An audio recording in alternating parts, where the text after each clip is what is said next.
In the early 1990s, I was visiting New Orleans and I had a pair of African percussion instruments. They were made of hammered steel, and um, you wear them like a ring.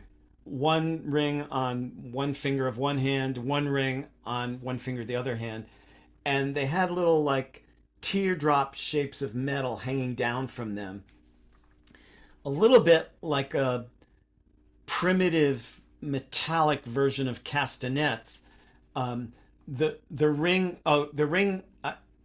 another a ring part of it went on your thumb, and the teardrop part went on your middle finger, and you could clack them, but it wasn't like a wooden castanet's percussive sound. It was like a metallic one. I was riding the streetcar to the French Quarter, and I started playing the rhythm of the streetcar on the tracks with my Ododonpus. They're called Ododonpus. I was clacking along the same way that the car was on the tracks. And when it stopped at the French Quarter, I got out and I kept playing that rhythm.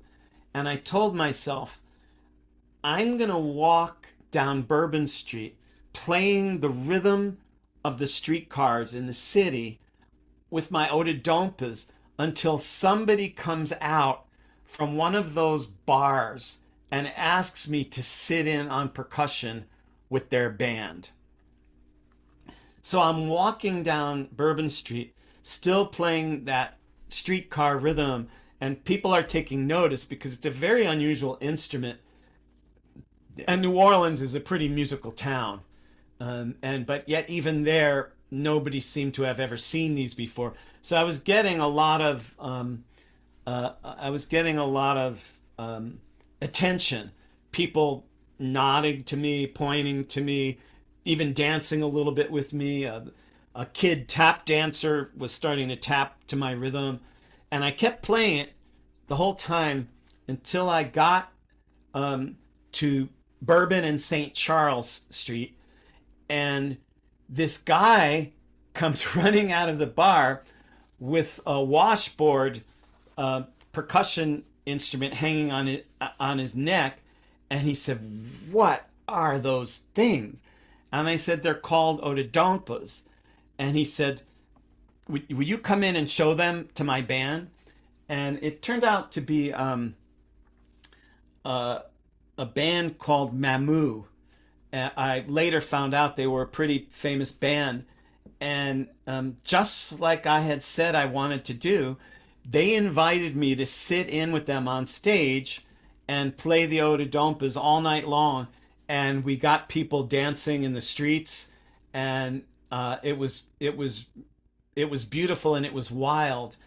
And I don't know what happens at those moments, which are few and far between, where I get this vision that I'm gonna do this thing, and then it actually comes true like that.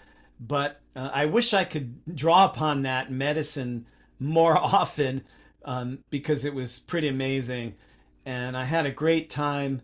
And then about a year later, when I was going back through New Orleans, I sat in with the same band again, and played my drum and different methods of percussion.